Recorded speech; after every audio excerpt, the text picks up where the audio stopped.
Tonight's video brings together 3 women, 3 trials, 3 verdicts that divided the public and refused to settle quietly into history. Before we begin, write down the time and location you're watching from.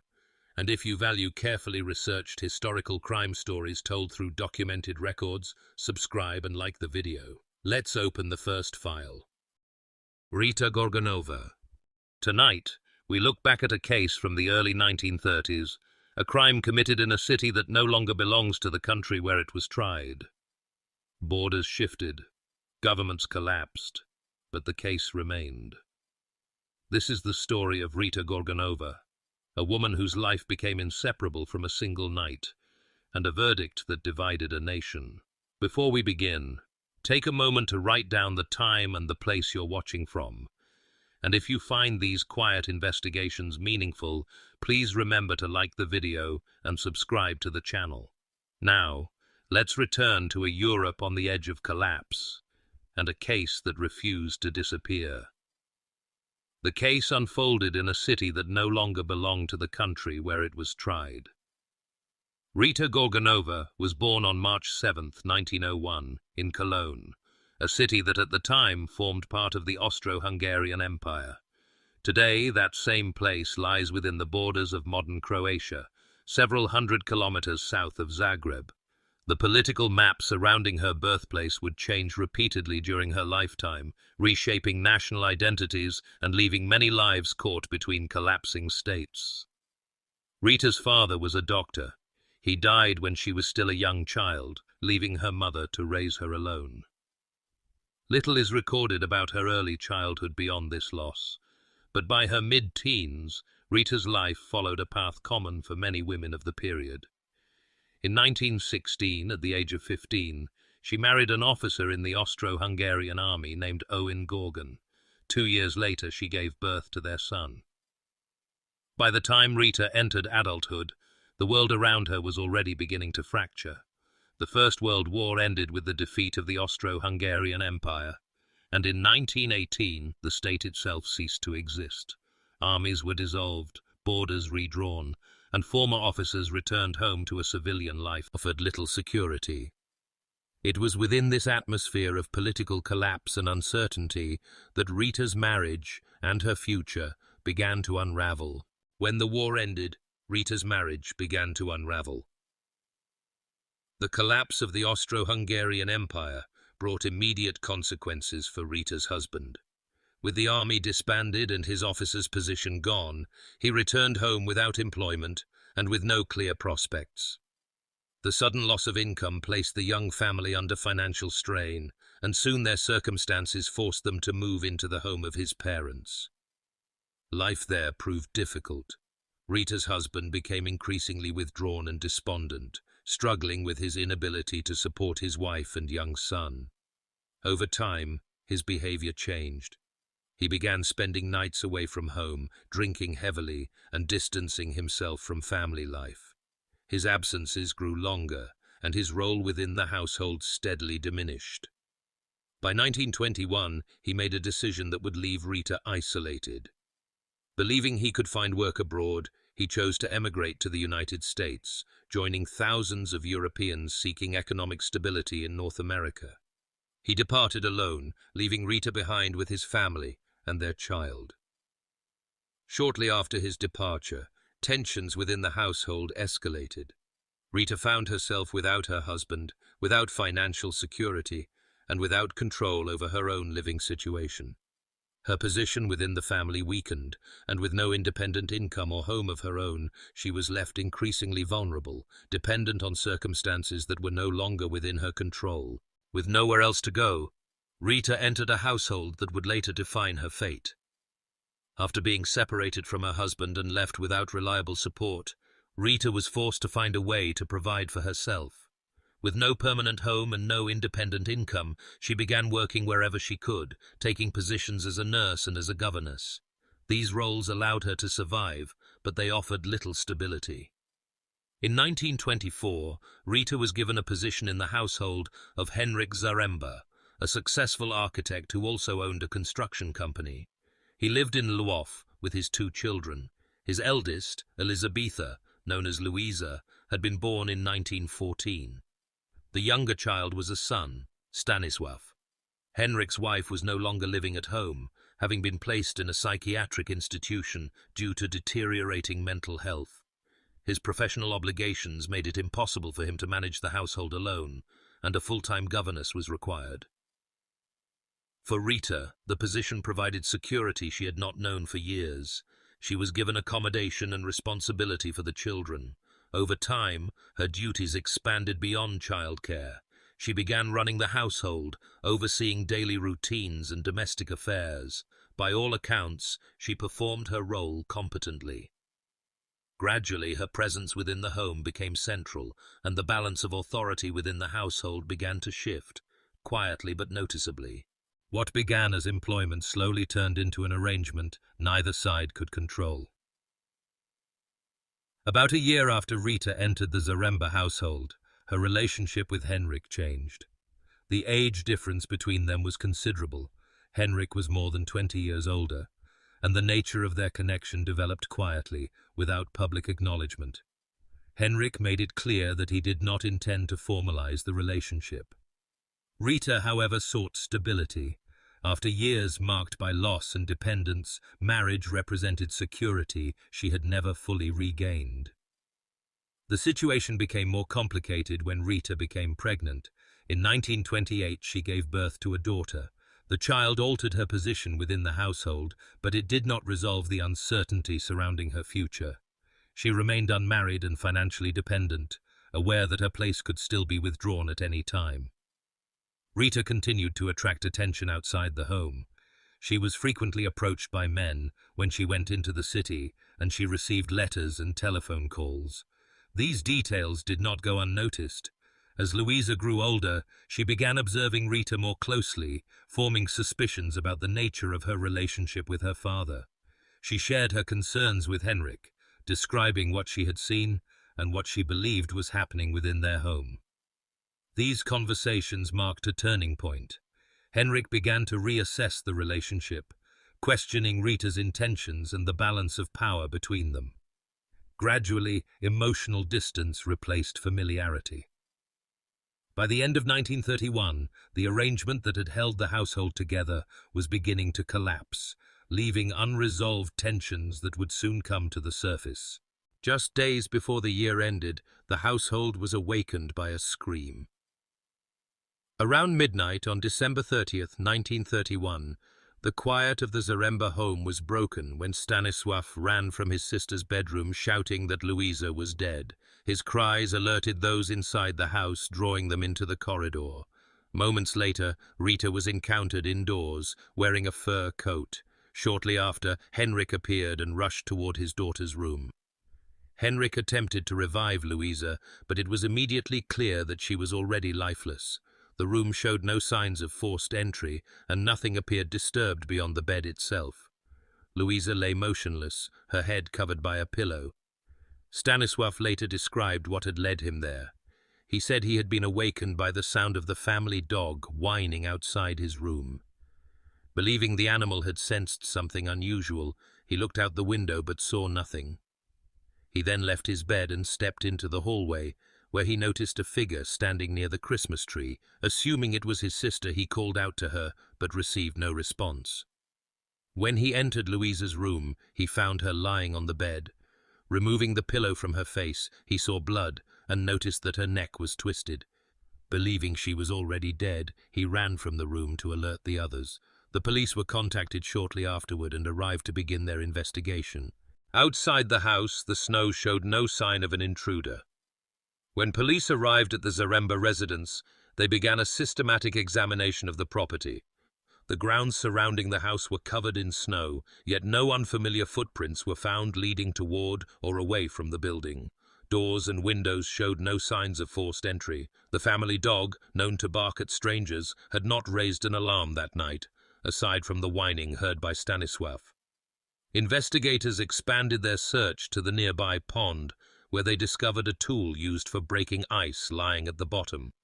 Inside the house, attention turned to Rita. Officers noted that her slippers were wet and that she had a cut on her right hand. When questioned, she explained that she had injured herself on broken glass after a window in her room had shattered. She also stated that her slippers were wet because she had gone outside to the pond to fetch water, despite the presence of running water in the kitchen. Further inconsistencies emerged. Blood was found on Rita's slippers, which she attributed to having cut fish the previous day. A blood-stained handkerchief was discovered in the basement. Tests later confirmed that the blood matched Louisa's blood group.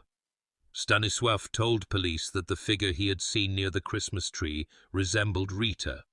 Combined with the lack of evidence pointing to an outside intruder, investigators began to focus their attention on those who had been inside the house that night. Doubts surrounding Rita's account grew, and suspicion steadily narrowed in her direction. By the spring of 1932, suspicion had hardened into a charge of murder. Following the investigation, both Rita Gorgonova and Henryk Zaremba were arrested. Henryk remained in custody for several weeks before being released without charge, while Rita continued to be held. In the months that followed, public opinion turned sharply against her. Much of the suspicion centered on the circumstantial evidence gathered at the house and on her conduct during the night Louisa died. The trial began on April 23, 1932. Prosecutors presented a detailed reconstruction of events, dismissing the possibility that an outsider could have entered the house. They argued that Rita had left her room during the night, gone to Louisa's bedroom, and killed her. According to the prosecution, she then attempted to make the scene appear like a sexually motivated attack. They claimed she opened a window, encountered the dog, struck it to silence it, and later disposed of the murder weapon in the pond. The presence of kerosene residue was cited as evidence that clothing had been burned to destroy traces of the crime. The defense countered that the case rested entirely on circumstantial evidence. Rita denied the accusations and maintained her innocence throughout the proceedings. Her lawyer requested that Stanisław undergo psychological evaluation, but the court rejected the request. On May 14, 1932, the jury returned a guilty verdict. It was not unanimous, but the court sentenced Rita Gorgonova to death by hanging. At the conclusion of the trial, a new claim altered the course of the sentence. After the verdict was delivered, Rita's lawyer informed the court that she was pregnant. He stated that Henryk Zaremba was the father, and that the child had been conceived on Christmas Eve of 1931, only days before Louisa's death. Henryk publicly denied the claim. He refused to acknowledge paternity and rejected any responsibility for the child. Despite the sentence imposed, the proceedings did not end there. On September 22, 1932, Rita gave birth to a daughter while in custody. By that time, Henryk's own circumstances had begun to deteriorate. His construction business collapsed, and his public standing suffered in the aftermath of the trial. The defense submitted an appeal to the Supreme Court, arguing that the conviction rested entirely on circumstantial evidence and that the investigation had been flawed from the outset. The appeal was accepted, and a second trial was ordered. The retrial opened on March 4, 1933 in Krakow. This time the defense focused closely on the reliability of Stanisław's testimony, pointing out changes and inconsistencies in his descriptions of the figure seen near the Christmas tree. They argued that the police had decided on Rita's guilt early and failed to adequately investigate other possible explanations or individuals present in the house that night. Public opinion remained largely hostile. Once again, Rita was found guilty. However, the court reduced her sentence, commuting the death penalty to 8 years in prison. The outbreak of war brought an abrupt and unexpected end to Rita's imprisonment. On September 3, 1939, 2 days after the Second World War began, Rita Gorgonova was released from prison before completing her sentence.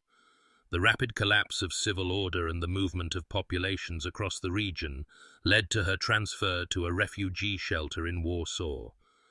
The release was administrative rather than judicial, a consequence of war rather than a reassessment of her conviction. In the months that followed, Rita lived under constant scrutiny. Accounts from the period describe her being recognized on the street, where she was confronted by strangers who accused her of murder and shouted abuse. Despite this, she continued to deny responsibility for Louisa's death, maintaining the same position she had taken throughout both trials. Rita was separated from the daughter she had given birth to while in custody. The child spent much of her childhood in state care, moving between children's homes. Reports indicate that other children were aware of her background and frequently told her that her mother was a murderer. The separation became permanent, and Rita never regained custody. Beyond these details, reliable information about Rita's later life becomes scarce. Records from the wartime and post-war years are fragmentary. What is known is limited to conflicting accounts, leaving long periods of her life undocumented and her ultimate fate uncertain. Long after Rita disappeared from public view, the case remained unresolved. Following her release during the early days of the war, Rita Gorgonova gradually vanished from official records. What followed is known only through fragmented and often contradictory accounts. Some reports suggest that she remained in Europe and supported herself by running a small newsstand. Other accounts claim that she left the continent altogether and spent her later years in South America. No documentation has been found to conclusively confirm either version. What is known is that Rita never reunited with the daughter she gave birth to in prison. The separation endured for the remainder of her life. The child grew up without her mother, carrying a surname permanently linked to one of the most controversial criminal cases of the interwar period. Decades later, the case resurfaced once more. In 2014, Rita's granddaughter publicly announced an intention to seek a retrial. She stated that the goal was to challenge the verdict and demonstrate that Rita had been wrongly convicted. The announcement renewed public interest but did not lead to a formal reopening of the case. No final judgment has ever been issued beyond the courts of the 1930s. The evidence remains circumstantial, the testimonies contested, and the central question unanswered. Rita Gorgonova's fate, like the crime that defined her life, remains uncertain. Evelyn Dick. Evelyn Dick was born on October 13, 1920 in Beamsville, Ontario. Her parents, Donald and Alexandra McLean, had immigrated to Canada from Scotland shortly before her birth, drawn by the promise of steadier work and better opportunities. Not long after Evelyn was born, her father secured a position as a conductor with the Hamilton Street Railway, and the family relocated to the nearby industrial city of Hamilton. They settled at 214 Rosslyn Avenue, where Evelyn would spend most of her childhood. From the outside, the household appeared stable. Inside, it was often strained. Her parents argued frequently, and Donald McLean was known to drink heavily. Alexandra, by contrast, was intensely focused on social position. She was described as temperamental and intrusive, deeply concerned with how the family was perceived and determined that her daughter would one day rise above their circumstances. Evelyn was their only child, and she was closely guarded.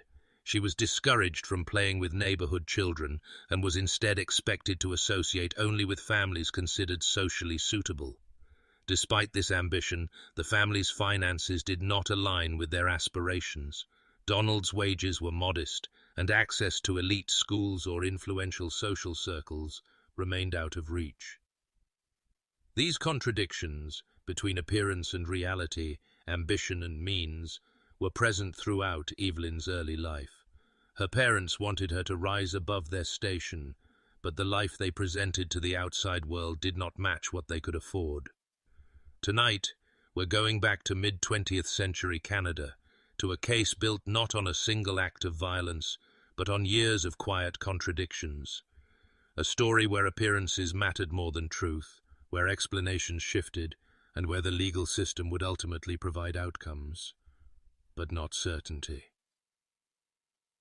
Welcome back to the channel.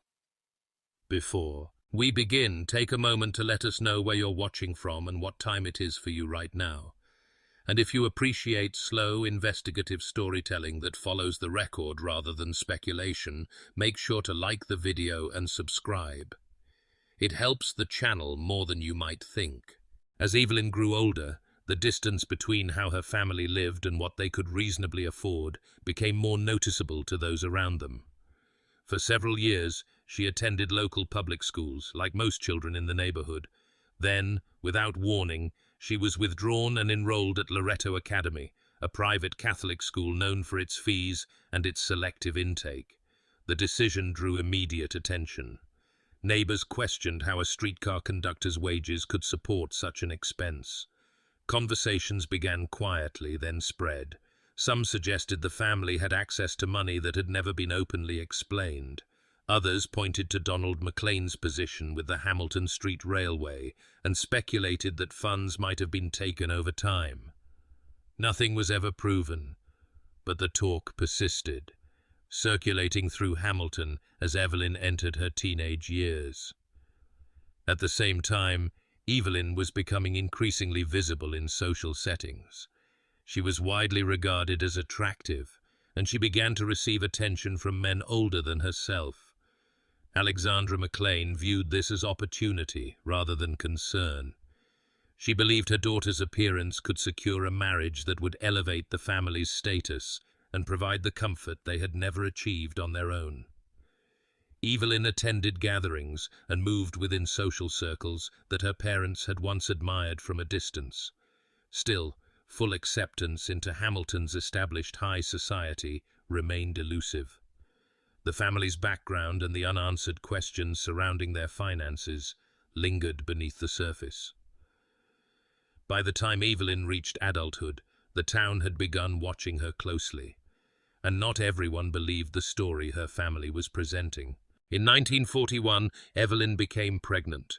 The following summer, in July 1942, she gave birth to a daughter, whom she named Heather. The child was born outside of marriage, a circumstance that quickly became the subject of local discussion. To deflect attention, Evelyn told neighbors that she was married to a military man who had been posted overseas.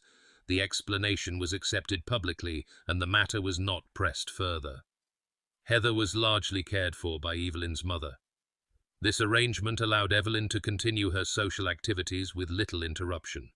She remained active, attending gatherings and spending time away from home, while her daughter was raised primarily within the household on Roslyn Avenue.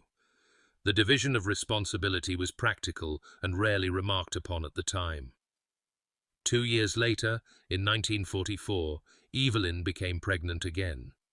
In September of that year, she gave birth to a baby boy, whom she named Peter. When she returned home from the hospital, the child was not with her. Friends and neighbors noticed his absence and questioned her about it. Evelyn told them that she had made the difficult decision to place the baby up for adoption, explaining that her circumstances made it impossible to raise 2 children. The explanation closed the conversation. No adoption records were produced, and no further questions were asked. By the end of 1944, Evelyn had 2 children, and only one of them remained visible. In the summer of 1945, Evelyn met a man named John Dick. John had been born in 1906 and had immigrated to Canada from Russia with his parents in 1924. After settling in Hamilton in 1943, he found work as a streetcar driver. Their paths crossed when Evelyn, accompanied by her daughter Heather, visited the Hamilton Street Railway, where both her father and John were employed. John showed immediate kindness toward Heather, bringing small gifts and treating her with attention. To him, Evelyn presented herself as a widow, explaining that her husband had been killed during the war. John accepted the story without question. He quickly became infatuated, and the relationship progressed rapidly. Within weeks of their first meeting, Evelyn informed her family that she and John intended to marry. Evelyn was enthusiastic about the prospect. She believed that John was financially secure and that marriage to him would provide the stability and comfort she had long sought for herself and her daughter. Her parents did not share her optimism. They disapproved of the match and declined to attend the ceremony. Despite their objections, the wedding went ahead. Evelyn and John Dick were married on October 4, 1945. The event marked a turning point in Evelyn's life, shifting her from carefully managed independence into a formal partnership. She believed marriage would secure the life she wanted, but she would soon learn that John Dick was not the man she thought she had married. After the wedding, Evelyn and John did not immediately begin living together. Evelyn told her husband that the apartment she shared with her mother and daughter was too small to accommodate another person. John accepted the explanation, though he made it clear that he wanted a conventional family life and a home of his own. The arrangement frustrated him, but he continued to believe that the situation was temporary. Eventually, a house was purchased on Carrick Avenue. Although John assumed the purchase marked the beginning of their life together, the details suggested otherwise. The property was registered solely in Evelyn's name, and it was she who paid the deposit. When the couple finally moved in together, the arrangement did not last long. The domestic life John had hoped for failed to materialize. Evelyn soon realized that her husband did not possess the wealth she had believed he had. The financial security she had expected from marriage was not there. As a result, she began spending less time at home. She resumed her social activities, often going out and meeting other men, while the marriage deteriorated quietly in the background. The relationship continued to weaken, and John was eventually forced to confront the reality of the situation. Reluctantly, he moved out of the Carrick Avenue house and went to live with his cousin. By early 1946, John Dick no longer lived in the house he had helped purchase, and the marriage existed largely in name only.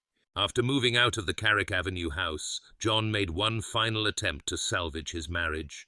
Believing that Evelyn might listen to her father, he approached Donald McLean and asked for his help in persuading her to return to him.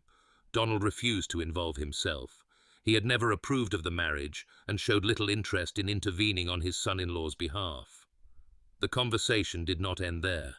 Frustrated and increasingly desperate, John warned Donald that if he would not help, he would report him to the authorities for stealing money from his employer, the Hamilton Street Railway.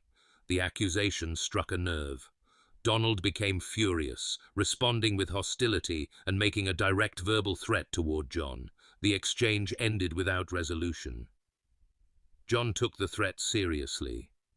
Concerned for his safety, he went to the Hamilton police and reported what had been said. The matter was noted, but no immediate action followed. Despite his efforts, reconciliation with Evelyn remained impossible. She showed no interest in resuming the marriage or addressing the growing conflict. On March 6, 1946, John Dick disappeared. He was last seen that day and failed to return to his cousin's home. No explanation was offered and no contact was made. For several days his absence went unexplained. 10 days after John Dick was last seen alive, a discovery on the edge of Hamilton would shift the case from a failed marriage to a homicide investigation. On Saturday, March 16, 1946, 5 children were playing along the side of Hamilton's escarpment, an area locally referred to as the Mountain. While exploring the slope, they noticed what appeared at first to be the body of a headless pig. Curious, they moved closer. It quickly became clear that what they had found was not an animal, but human remains. The police were notified, and officers arrived at the scene. What had been discovered was the torso of an adult male. There was no head and no arms or legs. Nothing else was found nearby. With the discovery confirmed, a homicide investigation was opened. As news of the find spread, John Dick's cousin contacted police. He reported that John had been missing since March 6th, 10 days earlier. He explained that John's marriage had failed, and that after moving out of the Carrick Avenue house, John had come to live with him. According to the cousin, John had left without warning and had not been seen or heard from since. The cousin was shown the remains recovered from the escarpment. Based on what he was able to observe, he made a positive identification. The torso belonged to John Dick. With the missing man now confirmed dead, the investigation shifted direction. What had begun as a domestic separation, followed by an unexplained disappearance, was now a confirmed homicide. Attention turned toward those closest to John in the weeks before he vanished. With John Dick now identified as the victim of a homicide, police turned their attention to the person who knew him best, his wife. On March 19, 1946, 3 days after the discovery on the escarpment, Evelyn Dick was brought in by police for questioning. When investigators informed her that the torso recovered had been identified as her husband, she showed little reaction. She denied any involvement and told officers not to look at her, stating that she had nothing to do with what had happened. Evelyn then offered an explanation. She claimed that a well-dressed Italian man had come to her home asking for John's whereabouts. According to her account, the man said that John had been involved with his wife and that he intended to fix him. Detectives found the story unlikely and continued their inquiries. During the investigation, police learned that Evelyn had recently borrowed a large Packard automobile from a man named Bill Landock. When the vehicle was returned, the seat covers were missing. Bloodstains were found on the front seats, and blood-stained clothing was discovered in the back of the car. Evelyn provided a written explanation stating that the blood came from an injury her daughter had suffered while riding in the vehicle. The explanation did not hold. Police tests showed that the blood found in the car was the same type as John Dick's. The discovery directly contradicted Evelyn's account and raised further questions about her involvement. Confronted with evidence that contradicted her account, Evelyn Dick would offer police another explanation, and then another. As the investigation continued, police began to focus more closely on the inconsistencies in Evelyn Dick's accounts. Each explanation she offered conflicted with the last, and investigators expanded their inquiry beyond the circumstances of John Dick's death. New claims involving other individuals were noted, but none were supported by independent evidence. Officers conducted a search of the house on Carrick Avenue. Inside, they found a metal pipe with bullet holes and a pair of blood-stained shoes that had belonged to John Dick. The items were documented and removed for examination. The search then moved upward into the attic. There, police discovered a beige suitcase. When it was opened, they found it filled with concrete. Embedded within the hardened material were human remains. Further examination revealed that the remains belonged to a baby boy. Investigators were able to identify the child as Peter, the son Evelyn had given birth to in September 1944. The discovery directly contradicted her earlier explanation that the baby had been placed for adoption. The suitcase had remained hidden in the attic for nearly 2 years, unnoticed by visitors and unacknowledged by those living in the house. With the discovery in the attic, the investigation into John Dick's death now encompassed a second crime, one that had gone undetected for nearly 2 years.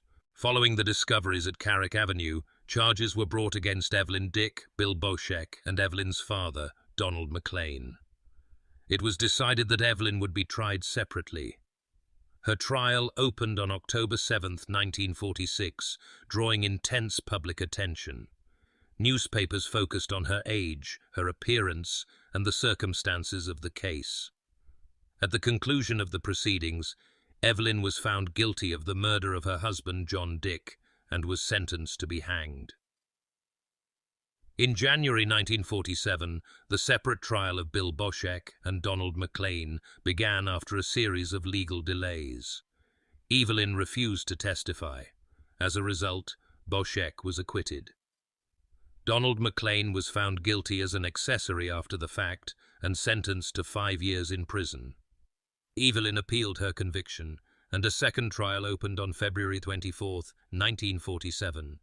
The court ruled that statements she had given to police were improperly admitted and that the jury had not been correctly instructed. Her murder conviction was overturned. She was, however, found guilty of the manslaughter of her son Peter and sentenced to life imprisonment at Kingston Penitentiary. Evelyn was granted parole and released on November 10, 1958. In 1985, she received a pardon. What became of her afterward remains uncertain. Despite years of investigation, trials, and appeals, the murder of John Dick was never conclusively attributed to any individual. Louise Masset. Today we are going to examine a case that unfolded at the very end of the 19th century. A case built not on spectacle, but on routine, records, and time. It is the story of a woman whose life appeared orderly, whose movements were documented, and whose account was carefully given, yet whose name would later be entered into the court register under the gravest possible heading. Louise Josephine Masset was born on June 15, 1863, at 109 Guildford Street, Russell Square, an address situated within one of the city's well-established residential districts. Her father, Etienne Masset, was French by birth, while her mother, Elizabeth, was English. Together they raised 3 daughters, with Louise being the middle child.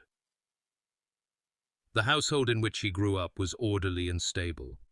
Records indicate that Louise received a sound education and was fluent in both French and English, a skill set that reflected not only her parentage, but also the opportunities available to her.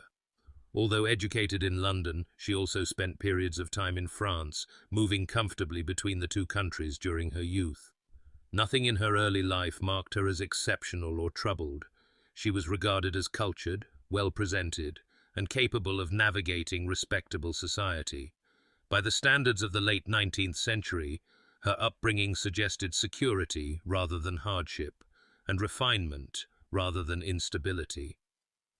At this stage, there was nothing to distinguish Louise Masset from countless other women raised in similar circumstances across London, a background that, in itself, drew no attention at all. Before we begin, take a moment to write down where you're watching from and what time it is for you right now. If you find this investigation compelling, please consider liking the video and subscribing to the channel. Now let us return to Victorian London and begin at the start, not with suspicion, but with record. By the mid-1890s, Louise's life followed a path that society rarely forgave and never forgot. In 1895, Louise became pregnant. The following May, she gave birth to a son, Manfred. At the time, children born outside marriage carried a social stigma that extended not only to the child, but to the mother as well. Records from the period show that unmarried women often faced limited options, particularly if they wished to remain employed and financially independent. Later that year, Louise moved to 29 Bethune Road in Stoke Newington, where she lived with her sister, Louise Masset, and her brother-in-law, Richard Caddish. She was not required to pay rent, leaving her with no financial responsibilities beyond the care of her child. Seeking work, Louise arranged for Manfred to be looked after by Helen Gentle, who lived in Tottenham. The agreed fee for his care was 37 shillings per month, which Louise stated was provided by the child's father. Louise visited her son every Wednesday.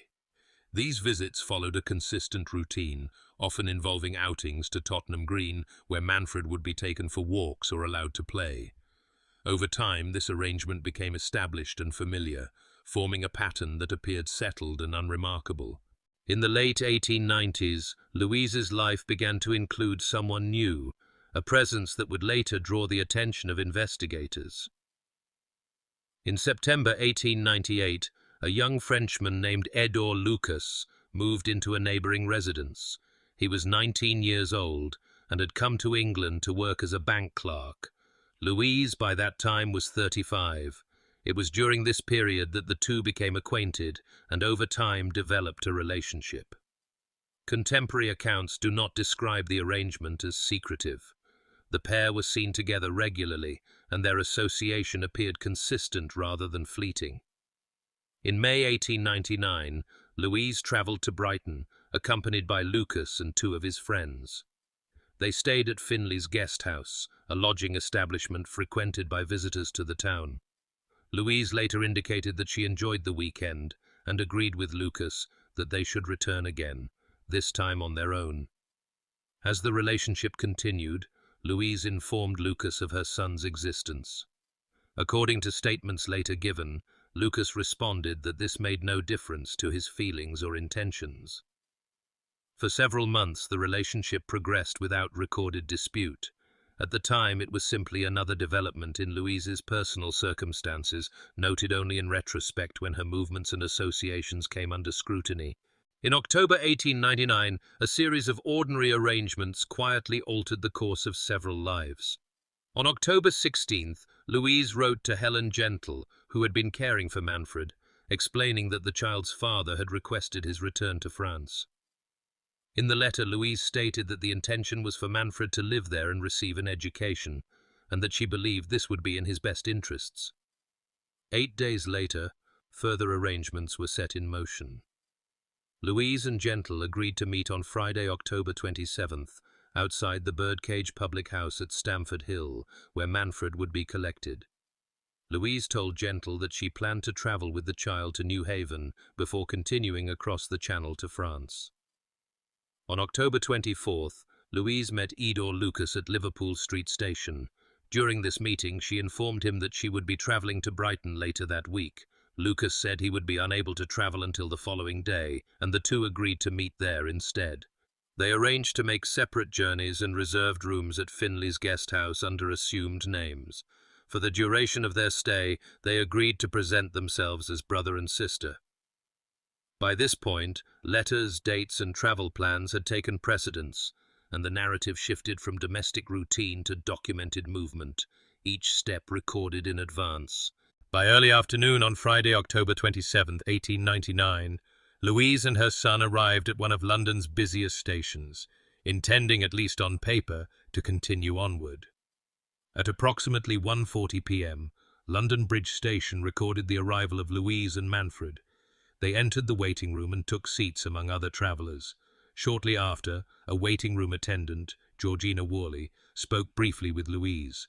During the exchange, Louise stated that she was waiting to meet someone at the station. Nothing about the interaction was noted as unusual. At around 2:40 p.m., a shift change brought another attendant, Ellen Rees, on duty. By this time, Manfred had become unsettled and began to cry. When asked about the child's distress, Louise explained that he was missing his nurse. She added that the boy was just over 3 years old. The pair remained in the waiting room for a short time longer, after which Louise decided to take her son for a walk. At approximately 3:00 p.m., she left the waiting area, telling staff that she intended to buy the child a cake. No further movements of Louise and Manfred together were recorded after this point. The observations made that afternoon would later form the last confirmed account of mother and child seen in each other's company, fixed in time by routine remarks and ordinary station procedure. More than 3 hours later, a routine visit to a station restroom led to a discovery no one had expected. At approximately 6:19 p.m., two women, Mary Tian and Margaret Biggs, were waiting at Dalston Junction Station before attending a lecture. Shortly before leaving the station, Tian entered the ladies' restroom. The room was dimly lit and contained 2 cubicles. When she attempted to open the first door, it would not move. Looking down to see what was obstructing it, Tian believed she could make out a child's face beneath the door. She immediately left the restroom and informed her companion. Together they approached station staff, meaning to ask for assistance. 2 porters entered the restroom carrying lamps.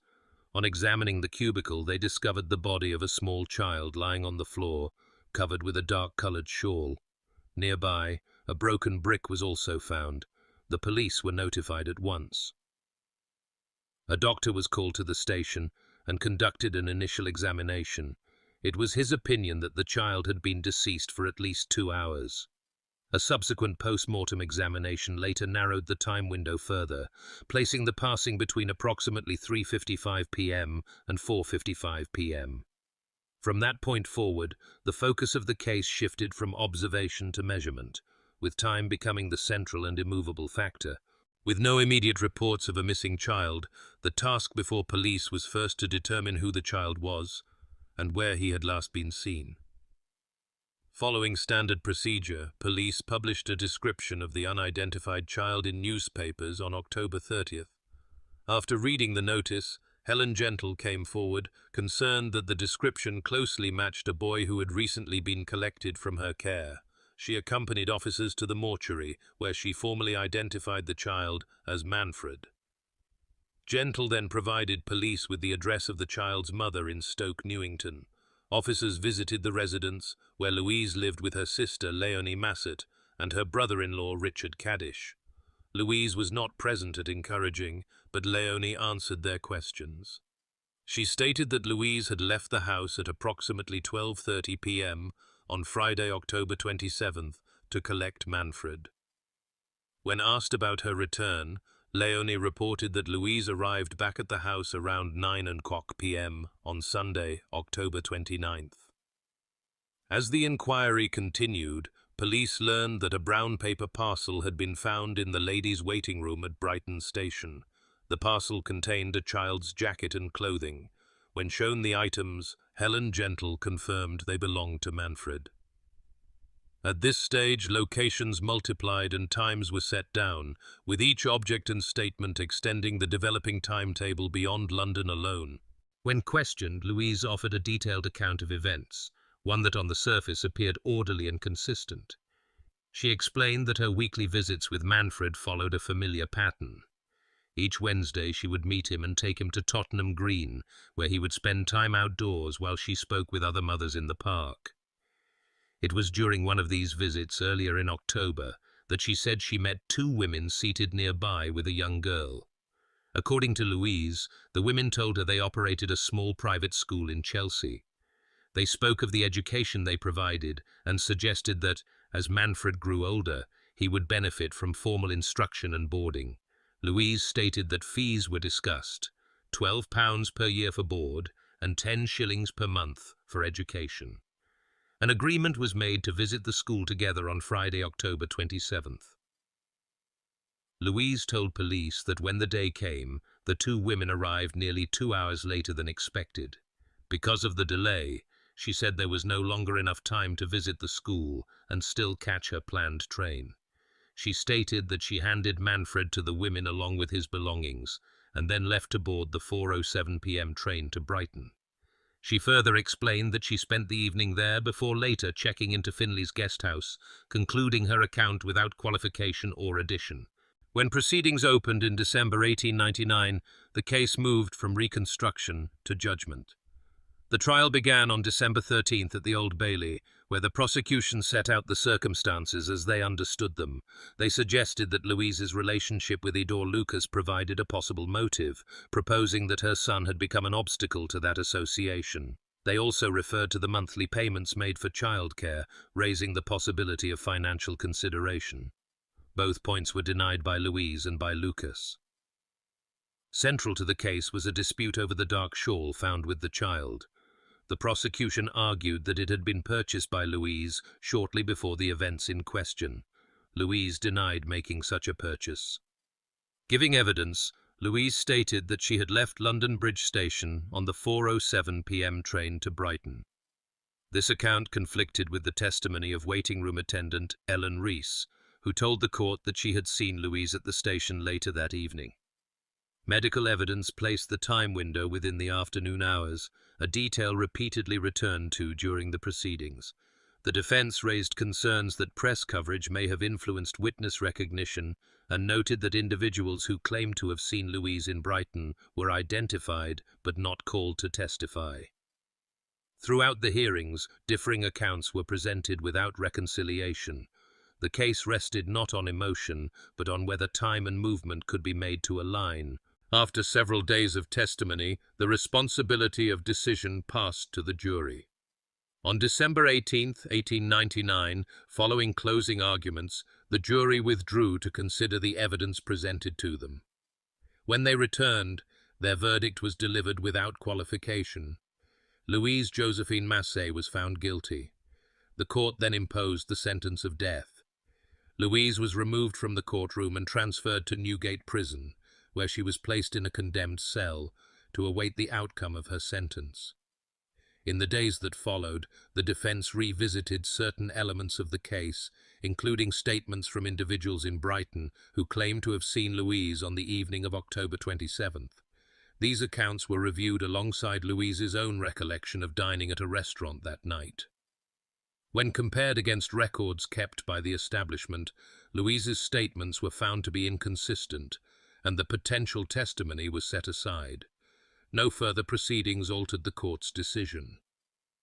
On January 9, 1900, the sentence was carried out. With that act, Louise Masset became the first woman to be executed in Britain in the 20th century. The case concluded not with explanation or resolution, but with a date, a place, and a final administrative entry in the record.